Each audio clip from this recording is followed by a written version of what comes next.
Hi, my name is Dmitri Teperik, and I am security and resilience expert from Estonia. And today I invite you together with me for this podcast to dive in, discovering drone incidents in the Baltics and some political implications of that.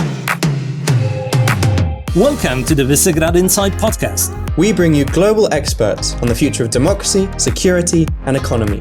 The leading voices from Central Europe and on Central Europe.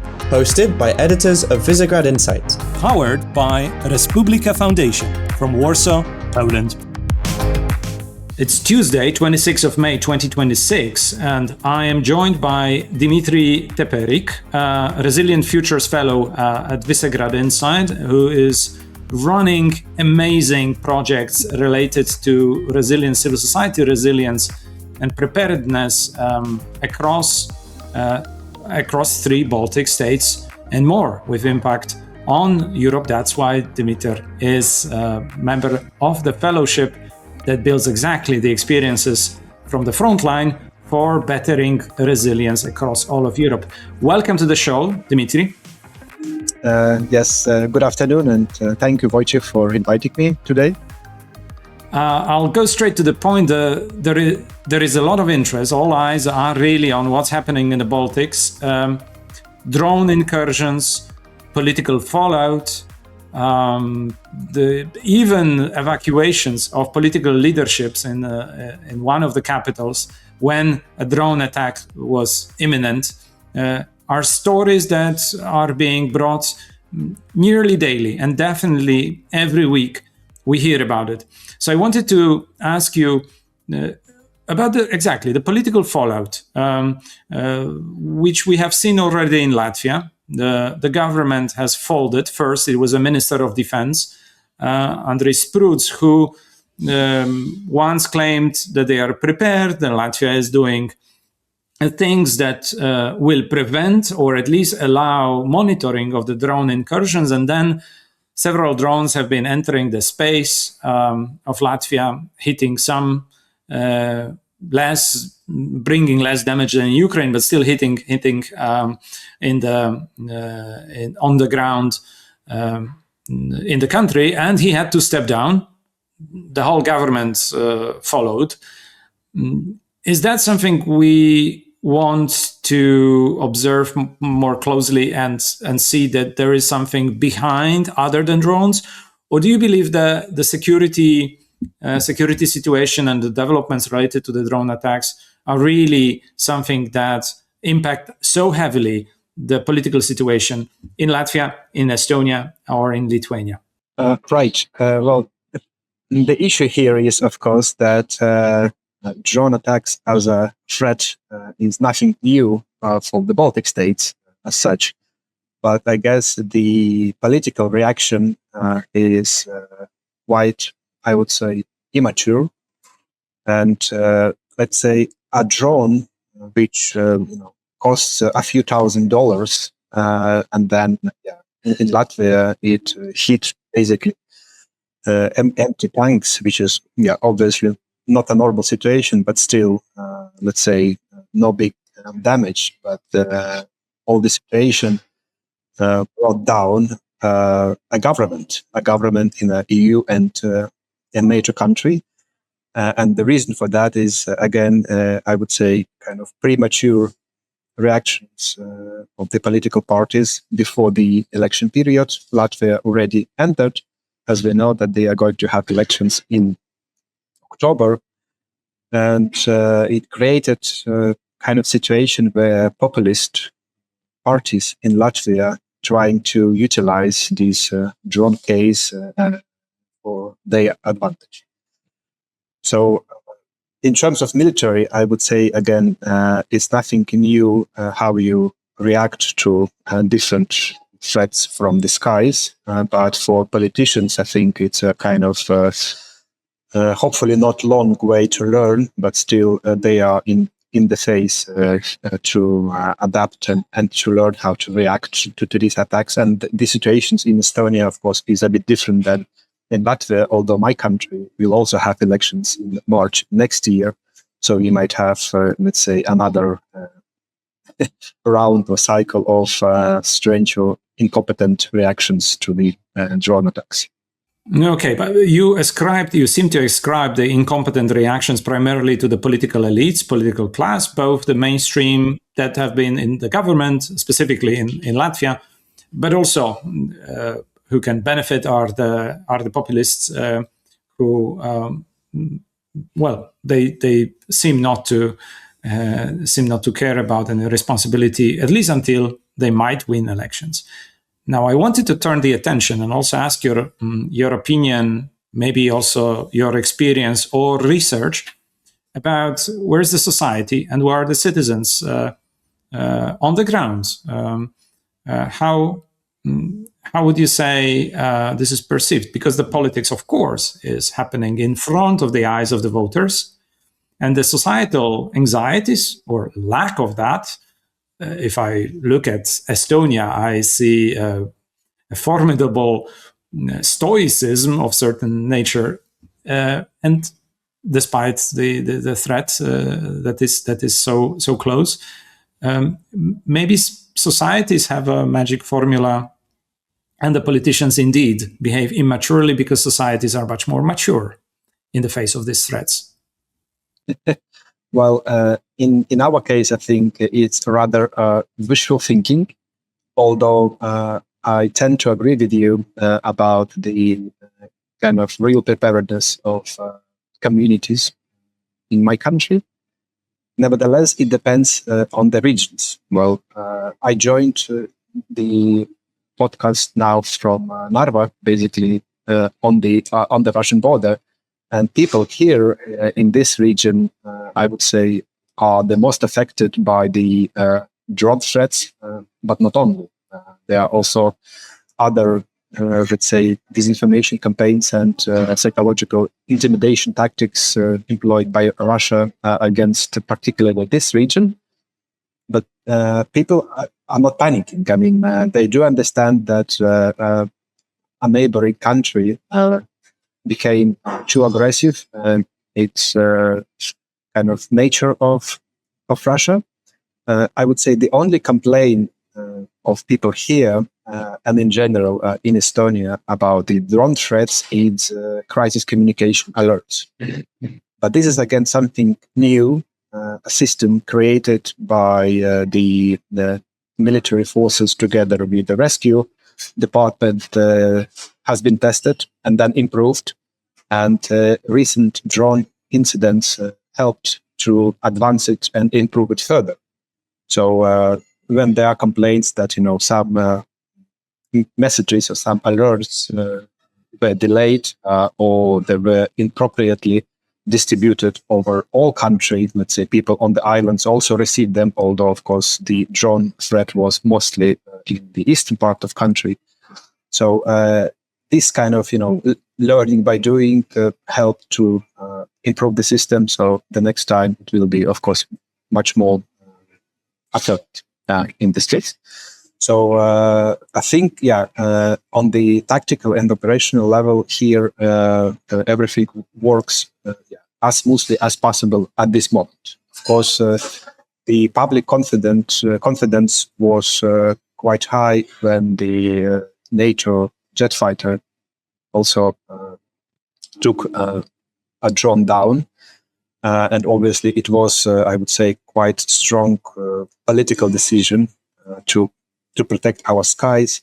Although other questions were asked, whether we can allow, that kind of, I would say, cost exchange ratio, because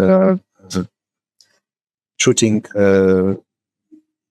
relatively cheap drones with a missile from fighter jet is obviously not appropriate tactic. So it's not sustainable. All agreed, and I think we'll move very quickly to the question about the technology and about the drones. But first, let me ask also the framing question, the political framing question, which is part of the narrative Russia is sponsoring about the attacks. The drone attacks, Russia says, Moscow says, are indeed attacks carried out from the territory of the Baltics to the targets in Russia. How much of this, essentially disinformation is incorrect. The drones we know do not come from the Baltic states. But how much of this message do you think has sinked in either in the Baltic states population, or as you already said, there are other topics related to the Baltic states like Narva, how much they are present in a wider context of the public opinion in NATO countries, especially. Mm-hmm. Well, again, it's kind of pattern of Russia's disinformation campaign that you can blame a lot of different actors, and you distribute different lies and basically try to disturb the general picture, hoping that somebody would believe at least something. So it's lies, it's speculations, they are half-truths. So obviously in Estonia, we know that there were and actually will be our politicians and officials communicated quite transparently that this is a new reality. So there will be Ukrainian long-range drones targeting assets and different installations in Russia. And Russia is obviously trying to deflect it by GPS spoofing and other electronic warfare means. The only question, of course, remains open whether Russia do it deliberately against the Baltic states and Finland also, or it is happening, let's say, accidentally. So, but it doesn't matter because the end result is the same. They are uncontrolled drone in our airspaces. And in terms of public opinion, I think the Baltic citizens are quite, I would say, so the majority are quite confident and trust the military authorities in that. But I'm not sure about other countries because, again, Russia's disinformation tries to produce many versions of different events using, half-truths and sub-speculations and simple lies. So maybe in other countries they have different takes on that. So, in other words, if someone is really anxious about drones flying and undermining security of the Baltics, he should really take a visit and walk through the streets of Vilnius, Riga, Tallinn, or Narva, Tartu, any of these towns, to get a feeling, a sensation of calmness and stability of the situation, and joy coming with the summer from the people and these societies.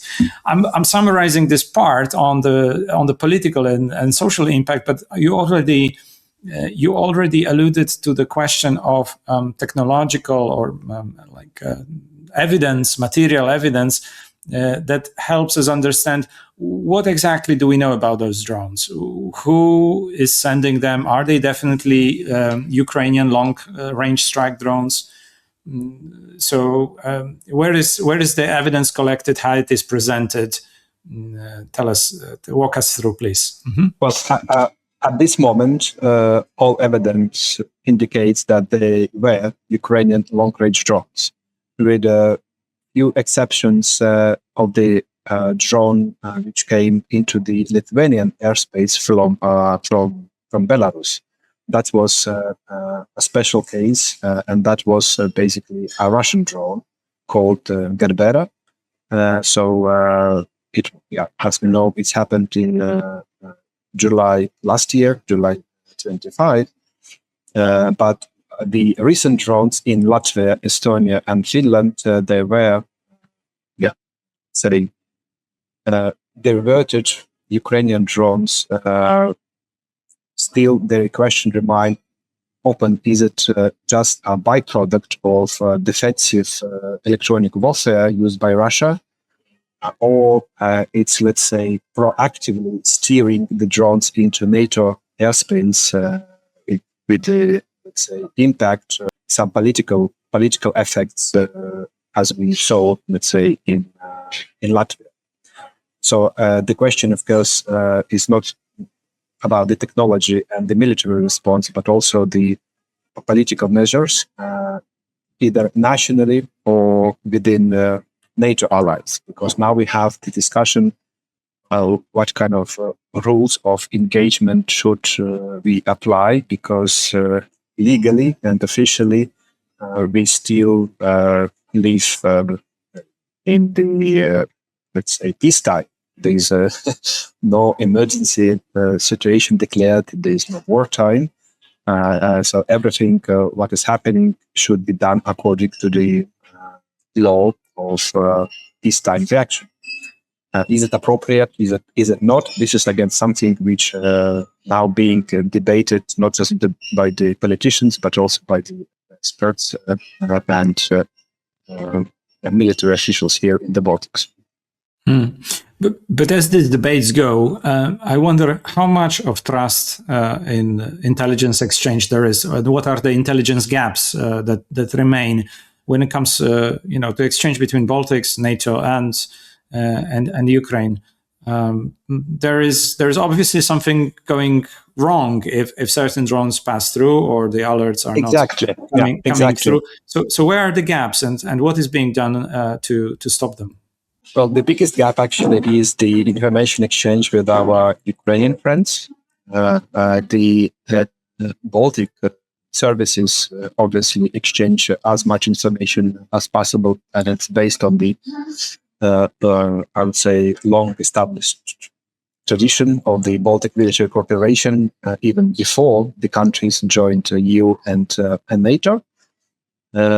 But now the issue is, of course, how to establish, I would say, a joint Ukrainian-Baltic deconfliction cell, so that the officials could share, let's say, launch tracking data or kind of real-time attribution to understand what is happening, or other protocols, but also how to coordinate joint counter-electronic warfare activities. If we realize that Russia tries to divert Ukrainian drones into the NATO airspace, maybe there are some technological tools that we could redivert it again back to Russia. But it needs, I would say, intensive cooperation, not just between the Baltic states, but obviously with the country where drones origins from Ukraine. And thinking about the future, as we know from the intelligence report, that Russia has been developing its own drone capabilities. So we know that also in the Baltic Navy, in the Baltic fleet, Russia developed surface strike drone units and also other UAV regiments in the Leningrad military district, which is actually quite close to the Estonian space, which means that in the future we might see, let's say, Russia's drone without obviously clear signs of Russia, and then it will be a question whose drones are they. And for that reason, we also need, cooperation, coordination with our Baltic allies and also Finland. And Ukrainian know-how how to took the drones down as cheap as possible, because obviously using fighter jets is not sustainable. Last question, Dmitri. If you look ahead, what sort of red lines do you see? I mean, naturally, we hope for this situation to normalize, to de-escalate even, or these incidents to be contained, perhaps from the technological and intelligence point of view. But should they not, and they would continue to cause problems, both material danger to human lives and property, but also political turmoil and destabilize the situation, this is something really to be worried about. So what are the red lines that you see ahead and what can we do? What the Baltic states, NATO, EU can do to contain the situation before those red lines are reached?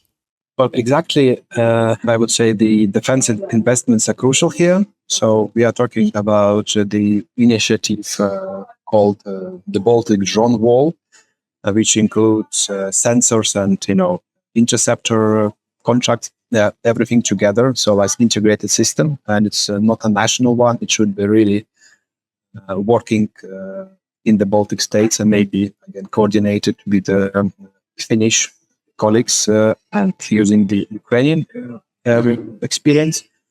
Well, the issue, of course, is time. So as we know now, it could be operational in early 28, which means that there is still a time gap of 1.5 years where the drone incidents, either Ukrainian drone incidents or, let's say, unrecognized drone incidents, meaning, of course, Russian drones or Belarusian drones, could produce damage.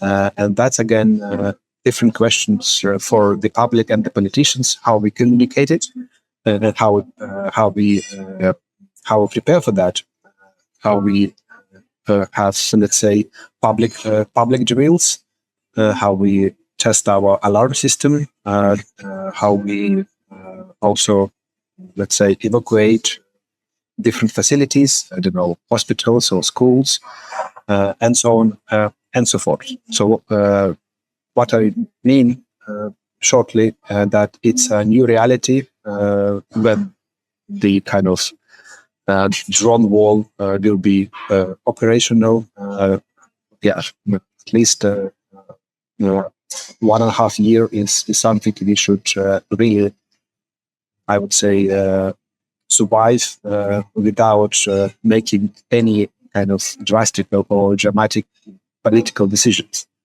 Because as we know, defense investments and military capability developments, they really need kind of stability, that they try to increase the tools and they benefit from long-term investments, not changing plans and changing decisions rapidly. Thank you, Dmitri, for highlighting these problems, but also explaining the political dynamics that comes with the drone attacks, and bracing ourselves and especially societies exposed to them in the Baltics for the future year and a half, probably, of relative instability in the airspace. I at the same time hope and believe the technology race in the battlefield is also going forward, and as the drones have appeared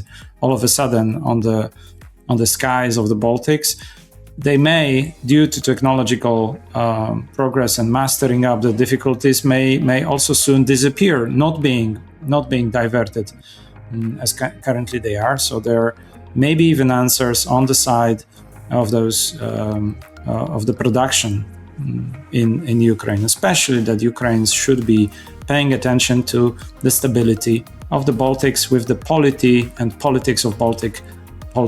So at the moment, with mainstream parties unequivocally supportive of Ukraine from day one of 2014, especially since 2020, it's a long game, and it's worth looking into this subject. So I hope also some Ukrainian colleagues are seeing this and looking into the technological military challenge as understanding political situation as well. Thank you so much.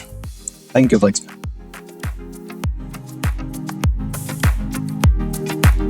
And that's all from this week's episode of the Visegrad Insight podcast, bringing you the leading voices from Central Europe and on Central Europe.